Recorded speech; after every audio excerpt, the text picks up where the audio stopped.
Assalamualaikum warahmatullahi wabarakatuh. Perkenalkan, nama saya Dea Ananda Putri, NIM 1910842038. Nah, di sini saya akan menjelaskan mengenai analisis statistik deskriptif untuk data nominal dan data ordinal non-parametrik.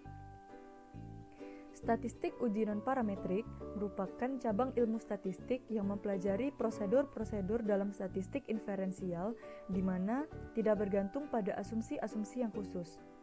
Karena tidak bergantung pada asumsi-asumsi yang khusus, maka statistik non-parametrik bisa disebut dengan statistik bebas distribusi atau uji bebas asumsi. Nah, metode ini sering digunakan dalam penelitian sosial dengan data yang diperoleh berbentuk kategori atau ranking. Metode non-parametrik ini digunakan untuk analisis data nominal dan data ordinal. Data nominal merupakan data yang dapat diklasifikasikan dalam bentuk kategori, kemudian bisa dihitung frekuensinya, seperti gender, usia, kode pos, dan lain-lain. Sedangkan untuk data ordinal merupakan data yang diperingkatkan atau disusun dalam urutan, seperti konsumen, pendapat masyarakat, dan lain-lain. Nah, di sini saya telah menyajikan data 30 responden yang diminta pendapatnya mengenai pembelajaran daring di masa pandemi COVID-19. Saya menggunakan variabel gender, mahasiswa, jurusan, domisili, dan respon. Pada keterangan variabel gender, saya memberi kode 1 untuk pria, kode 2 untuk wanita. Variabel mahasiswa, kode 1 untuk BP18, kode 2 untuk BP19, dan kode 3 untuk BP20. Variabel jurusan, kode 1 administrasi publik, kode 2 kedokteran, kode 3 teknik sipil, kode 4 ilmu komunikasi. Dan untuk variabel domisili, kode 1 Aceh, kode 2 Padang, kode 3 Jakarta, dan kode 4 Bukit Tinggi. Dan untuk variabel terakhir yaitu variabel respon, kode 1 efektif, kode 2 kurang efektif, dan kode 3 tidak efektif. Nah, di sini saya membagi tabel ini menjadi 2 warna, yaitu warna hijau dan warna kuning. Untuk warna hijau yaitu gender, mahasiswa, jurusan, dan domisili. Ini maksudnya adalah variabel-variabel ini merupakan tipe data nominal. Sedangkan untuk warna kuning, variabel respon merupakan tipe data ordinal. Nah, di sini pada baris pertama ini bisa dibaca dengan seorang mahasiswa administrasi publik BP18 bergender wanita dan berdomisili di Aceh berpendapat bahwa pembelajaran daring di masa pandemi COVID-19 ini efektif untuk dilakukan. Demikian seterusnya untuk data yang lain. Di sini saya sudah menyajikan data dalam bentuk angka-angka atau kode yang sudah saya jelaskan tadi di keterangan. Untuk penyelesaiannya dari data ini yang akan kita deskripsikan yaitu variabel jurusan dan variabel respon. Langsung saja kita ke SPSS-nya. Di sini pada bagian kiri bawah terdapat data view dan variable view. Untuk langkah pertama, kita klik variable view. Di sini kita ketik semua variabel-variabel yang ada pada Excel tadi. Yang pertama yaitu gender, enter, desimalnya kita nolkan, values-nya kita ganti dengan 1 pria, kita add, dan 2 wanita, kita add, dan oke. Untuk measure-nya kita ganti dengan nominal. Untuk variabel kedua yaitu mahasiswa, kita desimalnya kita nolkan, valuesnya kita ganti dengan 1 untuk BP 18 kita add, 2 untuk BP 19 kita add, dan 3 untuk BP 20 kita add, dan oke. Di sini juga nominal. Untuk variabel ketiga yaitu variabel jurusan, desimalnya tetap kita nolkan, valuesnya kita ganti dengan 1 administrasi publik kita add, 2 untuk kedokteran kita add, 3 untuk teknik sipil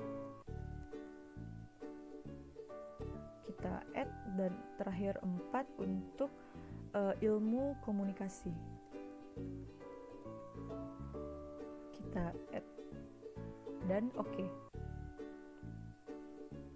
Di sini juga kita ganti dengan nominal.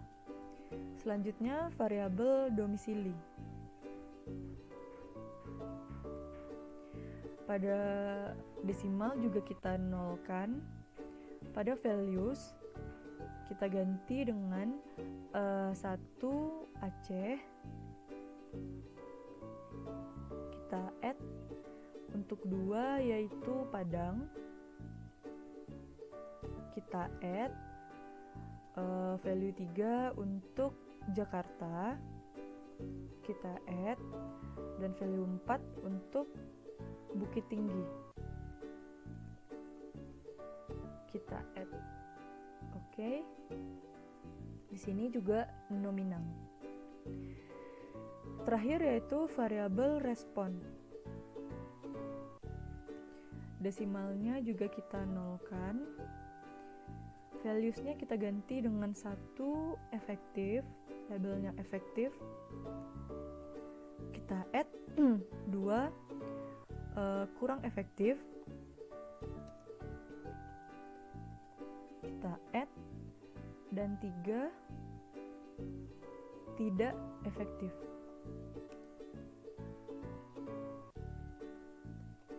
kita add, dan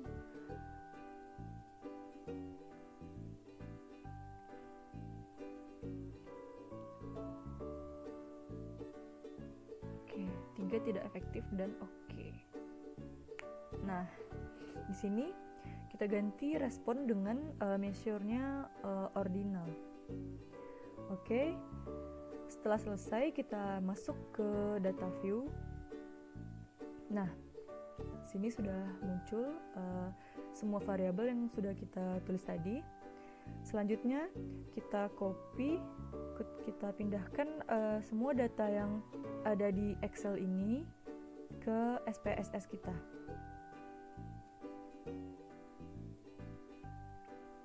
Kita copy and paste.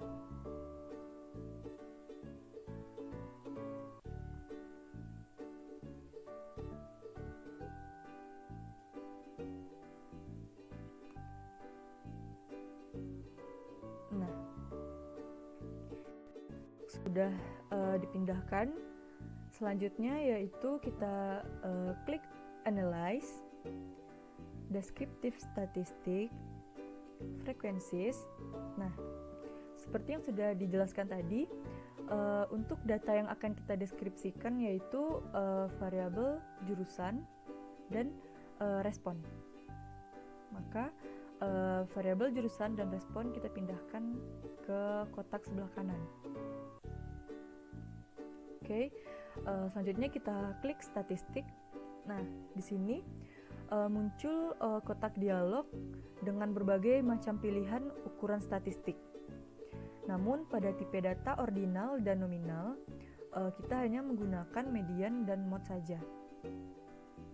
Oke, continue. Selanjutnya kita klik chart. Pada chart type, kita pilih bar chart, dan pada chart values, kita pilih percentage. Continue. dan oke. Nah, di sini muncul output dari data yang kita analisis tadi. Di sini bisa kita lihat pada kotak statistik ini,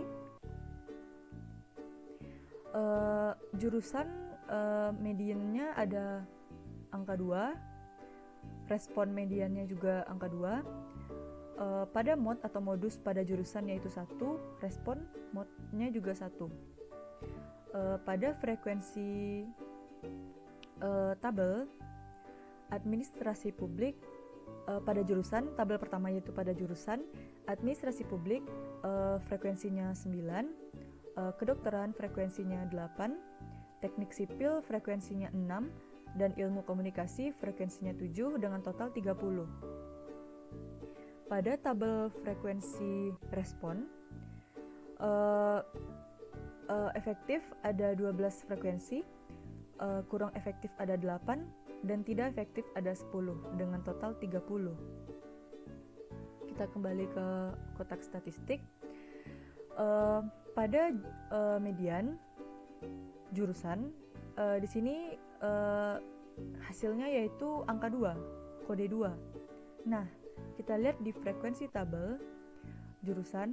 Nah, median kode angka 2 seperti keterangan di awal, kode 2 diperuntukkan untuk jurusan kedokteran. Ini administrasi publik kode 1, kedokteran kode 2, teknik sipil kode 3, dan ilmu komunikasi adalah kode 4. Kesimpulannya yaitu kedokteran merupakan median dari jurusan. Oke. Frekuensi tabelnya itu kesimpulannya yaitu kedokteran merupakan median dari jurusan. Selanjutnya pada respon modnya yaitu 1. Kita lihat pada tabel respon ini, efektif berkode 1, kurang efektif berkode 2, tidak efektif berkode 3, seperti yang kita jelaskan pada keterangan di awal tadi. Nah, karena hasil dari output kita mengatakan bahwa mod kita pada respon adalah 1, kode 1, maka bisa kita lihat di sini kode 1 adalah efektif dengan frekuensi 12. Maka dapat disimpulkan bahwa